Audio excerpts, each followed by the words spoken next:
Hey guys, welcome back to the channel. Today we've got our new Clutch Moments event in Hockey Ultimate Team. So we've got 5 new Master Set players, as well as a ton of other players and objectives and everything like that. We're going to cover all of the event details, so by the end of the video, you'll know everything you need to know. All right, let's get into it. All right, guys, we'll start with the players first and foremost. The 85 Kasperi Kapanen. You can earn this card for free in one of the ultimate objectives challenges, and I'll show you guys that in just a second. This is actually an awesome free card that you can acquire that you can use to work towards objectives like you always do every single event to get those free event collectibles to make some of the Master Set players. 93 speed and acceleration is a perfect fourth line option to work towards those objectives, so this is actually a pretty usable card that you get for free, again, to work towards those objectives. We've got the 86 Colton Sisson, 6'1" right-handed winger. He's got Spark as well as Dangle City and Unstoppable Force. Again, these are a lot of these lower 80 or mid 80 overall cards are just going to be usable to get your objectives done. This would be an instant sell for me if you're not looking towards making all of those objective collectibles and things like that, because he's really not all that usable at all. So this would be a pass or an insta sell unless you're working towards those objectives. George Diaco from the London Knights, 5'7", 170 with Protector as well as Thief and Close Quarters. At this size, he needs Unstoppable Force to get some help. At 90 speed, 90 acceleration, again, same situation as Sissons. This is just an insta sell or use for objectives. You're going to put him lower in your lineup. He's going to get absolutely thrown around, and his speed isn't really anything crazy. Ryan Suter from the Dallas Stars. He is Bombarded and Protector, as well as Ice Pack. Ice Pack's really not going to help you out at all. Bombarded isn't a very good synergy. 87 speed and acceleration at 6'1". Again, at 88 means that he's going to have a decent price tag in terms of the floor. So, again, unless you're working towards objectives, I would probably sell. And when I work towards objectives, guys, I try to put in forwards on the fourth line instead of defensemen, because your third pairing defense comes out a lot more than your fourth line does. So, just something to keep in mind if you're trying to stack or just put objectives and hide them on your lineup. Then we've got the 89 Mason McTavish, 6 foot, 213 centerman with only 84 on the draw. So, he is kind of a left-handed winger at this point. He's got Magician and Workhorse. Again, the skating just isn't high enough to really get excited about or move the needle. Anything under 90 is pretty tough to use at this stage of the game, unless obviously they're massive. So again, this is just a pure objective card. Megan Keller, 5'11", 165 with Booming Shot and Distributor. Good skater with 90 speed, 94 acceleration, but nothing crazy. Has decent side for some of the women cards. Obviously, they're a lot smaller. Usually, 89 body checking. Decent defensive awareness as well. On the back end, pretty tough to use a defenseman, though. That's 165. So, while it does have nice acceleration, that's a bit better for defensemen. Still not going to be something you're going to really want to trust. J.S. Jaguar gets a card with a gold butterfly effect, but at only 6'1", kind of tough to use and really trust. Again, you're going to want to use a bigger goaltender or someone with light work, or butterfly effect's not bad, but I just don't see J.S. Jaguar being really usable, unless you're a fan, obviously, and maybe just for squad battles. Brent Burns gets a 91 overall Clutch Moments card, 6'5", 230. I really wish they would just give him the double speed synergy instead of buzzing. 89 speed and acceleration is fine because he's 6'5". I would have loved it if they would have given him like stick him up or something, because at least that would be a little bit more impactful, given that his skating is so low. It's really tough to use. Brent Burns with a Wacky Wednesday card would be awesome, to be honest with you. Then we've got Simone Gagne, who is a custom build. So outside of the normal progression, he's got gold elite edges, close quarters. Both of those are great abilities. 93 speed, 93 acceleration, and 95 agility. He's got hand stats above 95. A very good left-handed winger card if you are looking for a decent left-handed winger. Then we've got the Ottawa Senators, Erik Karlsson with Thief as well as Gladiator. Gold elite edges, stick him up, and Unstoppable Force. Again, unless he's playing as your first line right-handed defenseman, it's tough to use elite edges on a defenseman that isn't someone that has like 99 skating. However, his skating's enough, and stick him up is very good as well. Unstoppable Force I probably wouldn't activate unless you are someone that you literally have to carry the puck out of the zone of them every time that you have a shot to, and that is a useful strategy with someone like Erik Karlsson. But there's a few other ones that I'd probably rather have, like Erik Karlsson cards that I'd rather have than this one, because he's going to be expensive. Then we've got the 94 Alex Ovechkin. He's got Distributor, as well as Buzzing, No Contest, Relentless, Shock and Awe, and Truculence. This is purely just for fun.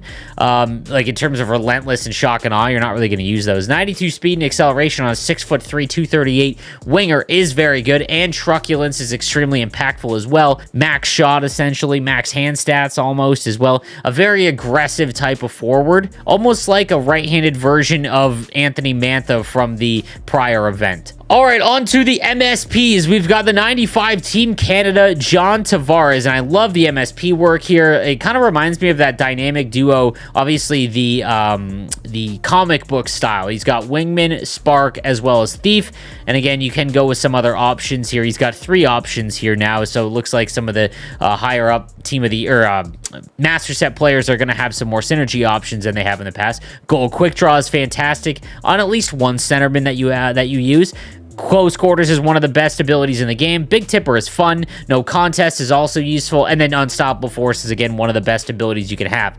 95 speed, acceleration, and agility. 99 balance combined with Silver Unstoppable Force is extremely useful. He has almost a max shot, max hand stats. We're at 95 overall, guys. Now, all these cards are going to be fantastic. But he's got 99 on the draw, 98 defensive awareness. This is going to depend on what cards you have on your team already. And again, I'll go over a ranking list for you guys in terms of what master set players to make, but if we're just in a vacuum, unless you have Holik and Matthews and maybe Stützle's 99, for example, Tavares is probably the best one, because even if you don't play him at center, you can put him on the wing, and he's one of the better left-handed wingers as well. The next master set is the 95 Alex Pietrangelo. We've got Wingman, Spark, as well as Distributor. Very, very good right-handed defenseman. So he doesn't have Truculence, which is the big knock. He does have Gold Stick 'em Up. And honestly, the last event we got the 6'4" Seth Jones that is essentially the same kind of card that's a little bit bigger. So it's very, very similar. Like if you've already made that Seth Jones, there's no way that I would recommend going out and making Alex Pietrangelo. If you have Bukaboom as well, it's tough to make Pietrangelo because you're probably going to have this card as your second pair defenseman. So again, it's all going to come down to context. In the situation I'm in on my No Money Spent team, I have Shea Weber's All-Star Game card, the 6'4" with gold or silver Truculence, which is pretty close to about the same in terms of important and usefulness. So that's kind of where I would draw the line. Then we've got the 95 Alec Martinez, and again, we've got another great left-handed defenseman. Like, this is the most stacked position in the game now, and he's got 95 speed, 94 acceleration. Like, I would make this card, but there's probably so many options that you've already made. Like, you would have had to have not made any of the next-gen cards, as well as, you know, maybe even Lidstrom from the All-Star event. That's where I would see the replacement. But Lindholm from the last event was also made and extremely good. So this is probably a better defenseman because of Silver Truculence and the fact he's got 95 speed, but it's all going to depend. Like, if you spent all of your resources making the next-gen guys like Owen Power, Edvidson, or even Jake Sanderson, I wouldn't recommend making Alec Martinez. Again, it's all context, and I'll talk about that in my rankings video. Then we've got the 95 Philip Forsberg, an extremely good card at 95 speed and acceleration, 96 agility. He's got Silver Truculence, close quarters, elite edges, and no contest. A great card. No way to say that he isn't. The only complaint or wish that I wish he would have rather have is instead of Truculence, give him Unstoppable Force, because Truculence on a winger, while it's useful, it's always going to be useful. I think Unstoppable Force would kind of set this card above everyone else because he's 6'1", 205, so it's not like he's small, but it's not like he's giant either. There is some situations in which I think Philip Forsberg should be the card you make if you don't have, let's say, Team of the Year McKinnon or Lemieux, and maybe you made Bedard, and he's like, if Bedard is one of your higher right-handed wingers, then Philip Forsberg is going to be a big improvement over him just because of size and, you know, again, very similar abilities, but I think just the size and everything combined is probably going to be more useful. But again, it's not that big of a drastic difference. An extremely good card, but probably wouldn't be the one I would make. I would still rather have Tavares over him. And then the last MSP from week 1 is the 6'2" Marc-Andre Fleury. Fleury cards are always pretty good. This one's got No Timer, Light Work, and Butterfly Effect, and a Contortionist and Post to Post. Honestly, I would love someone to make this card, activate all these abilities, and tell me me what ends up happening because I bet it still doesn't matter. You know my stance on goaltenders, guys. He might be one of the best ones ever. He's got 39 aggression, 97 speed, but it's goaltender. So unless you are absolutely hut rich, there's no way I would consider this card. All right, so now on to objectives. We'll take a look at that as there is a big increase now. So you do only have to play 590 games. There's no 600 games anymore, but because the overall went up, it is a little bit more expensive. You're going to have to spend 86 collectibles to make a card from scratch. That's by choosing. It costs 7 to actually make them. So again, you are going to need multiple cards to work towards those objectives to get it done quickly. It is still a large amount of time invested to get this card for one of the master sets for free, but they did do a decent option in the challenges. So if you go over to challenges and go to the daily challenges, they did those ultimate ones again, and they're very difficult, or at least there's some that are kind of difficult. If you play this one on Superstar, 1 minute period, you get a shutout, you take 5 more shots than your opponent and have 15 hits, you'll get an 85 clutch moments Kasperi Kapanen. So there's a clutch moments card for free, and again, it might take you a little bit of time. Don't forget, guys, you don't have to do each of these objectives in one go. You could get the shutout or the hits in one game, and then do it again and get the shutout and the 5 more shots in your opponent, and you'll actually get all 3 done. So you don't have to do them all in one, so don't forget that.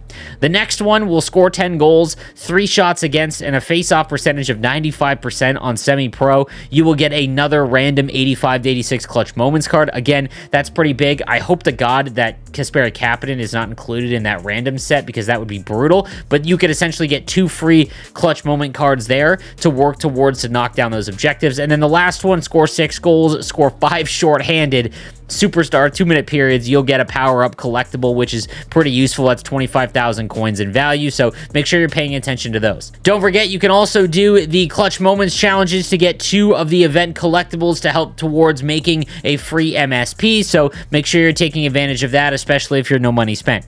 Next up in the Clutch Moments sets, we'll take a look at the new trade-ins option. So you can get 9 now for a 91 overall. So if you have any 91 untradeable cards that you've been saving that you're not using, you can trade those in and get 9 event collectibles per. Again, do the math, guys. You want to try and aim for 5,000 per collectible while making these cards, okay? There's also new game day tilt cards. I'll go over those in a separate video, but I'm assuming they're going to change these sets because it's 85 plus gold Montreal Canadiens or Vegas Golden Knights, Tampa, or Buffalo Sabres players. Sell those immediately before they change them, because the cost on those is simply dumb to make these game day tilt cards. I would have to assume that they changed that. And then there's 40 game day tilt cards. Again, 40 is going to be awfully expensive at again 5,000 per. That's 200k per game day tilt card. The only one might be Tanner Jeannot. Again, I'll go over those in a separate video.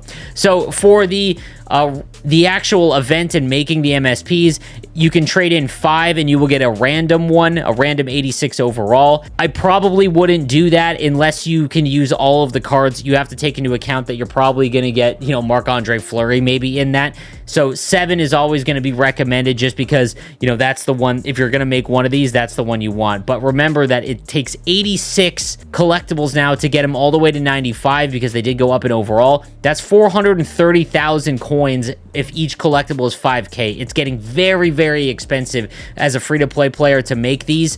I know that they're going up in overall, but I kind of wish that the price would scale and maybe not increase in price, because just because they're higher overall doesn't mean that the rest of the player base, you know, that the rest of the player base is using base cards. I think it should probably stay roughly the same, but it keeps going up in price and it's very, very expensive.